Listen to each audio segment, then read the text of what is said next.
네, 중국은 하락 출발을 했습니다. 중국에서는 18차 당대회가 이번 주에 시작이 되고요. 또 여러 가지 경제 지표가 발표가 됐는데요. 주요 이슈들 살펴보겠습니다. 중국금융연구소의 조용찬 수석연구원입니다. 안녕하세요. 예, 안녕하십니까. 네, 중국 관련해서 최대의 화두라고 한다면 과연 중국의 경기가 정말 3분기에 저점을 통과하느냐, 바닥을 찍느냐 이 여부일 것 같습니다. 주말에 10월의 경제 지표가 발표가 되게 되는데요. 일단 어떻게 예상을 하세요? 네, 중국 경제는 지금 현재 V자형 경기 회복은 아니지만 분명히 경기 회복 추세로 들어선 것은 분명해 보입니다. 성장률 지표인 그 산업 생산 같은 경우에는 10월 달이 전월보다는 0.3%포인트 정도 높아질 것으로 보여지는데요. 아무래도 민간 기업을 중심으로 해서 재고 조정이 빠르게 진행되고 있고요. 토목건설과 같은 인프라 투자가 기업들의 그 생산을 지금 자극하고 있습니다. 비록 정부 투자이긴 하지만 철도 건설과 같은 그 투자가 시작되면서 고정자산 투자도 전월보다는 0.3%포인트 상승한 20.8로 지금 나올 것으로 예상이 되고요. 소매 판매도 지난달과 비슷한 14.2루다가 계속 그 안정된 모습을 보여줄 것으로 보여집니다. 다만 10월달 수출만은 플러스 8%로 9월달에 9.9%보다는 소폭 줄어들 것으로 보여지는데요. 아무래도 전달에 미국의 그 태양광 패널에 대한 그 반덤핑 관세가 부과하기 전에 밀어내기 수출에 따른 영향으로 보여집니다.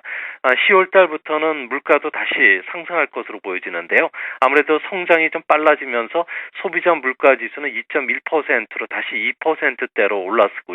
생산자 물가 지수는 지난달 바닥으로 해서 한 0.7%포인트 상승한 마이너스 2.9까지 올라가지 않을까 보여집니다. 결국 우리나라의 그 수출을 보면은 8월 달에 마이너스 4.8로 바닥을 찍었고요. 9월 달에 1%, 또 10월 달 지금 현재 추정 집계한 수치를 보면은 플러스 5.7로다가 U자형 그 회복 추세를 보여주고 있습니다. 특히 11월 달에는 미국의 허리케인 그 샌디의 영향으로 인해서 중국의 대미 수출이 플라스틱과 같은 생활용품, 가구나 가전 같은 내수주 쪽으로 크게 늘어날 것으로 보여지기 때문에 우리나라의 대중국 수출 관련주인 석유화학이나 가전부품 그리고 해운 관련주 쪽으로는 아무래도 주식시장에도 이제 긍정적인 그 시그널을 보여주지 않을까 생각이 됩니다. 그러니까 중국의 경기가 V자형으로 아주 급격하게는 아니더라도 U자형 회복 정도는 가능할 것이다라는 평가인데요. 이 회복의 속도 점진적으로 어떻게 봐야 하는지 보다 구체적으로 도움 말씀 주시면 어떨까요? 네, 아무래도 지금 그 회복 속도를 보면은 중국의 재고 조정이 빨리 일어나는 종목을 중심으로 지금 그 대중국 수출이 늘어나고 있는데요.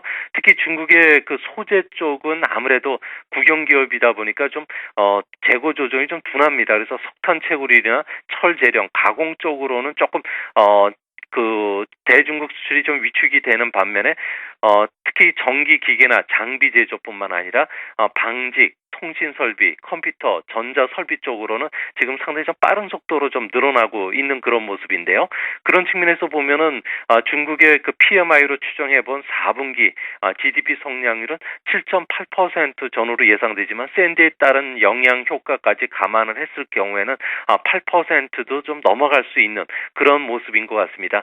특히 JP 모건이라든지 그 뱅크 오브 아메리카 같은 국제 투자은행들은 지난주부터 이제 잇따라 보고서를 발표하고 있는데요.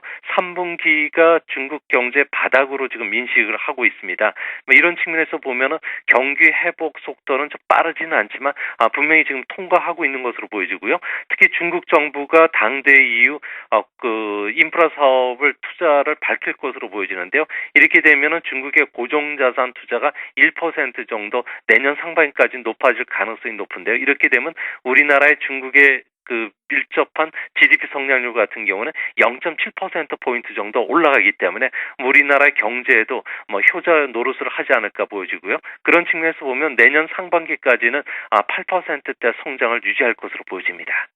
네, 이렇게 말씀하신 것처럼 중국의 경기가 U자형으로 회복이 되면서 내년 상반기 긍정적인 흐름이 예상되고 또 새 지도부가 이제는 들어서지 않습니까? 이후에 경기 부양책이 본격적으로 나온다면은 중국 증시 지금 역사적인 저점 수준에까지 내려와 있는 상황인데 좀 반등에 성공을 할 수 있을지 증시 측면에서 보자면 어느 정도까지 긍정적으로 우리가 볼 수 있을까요?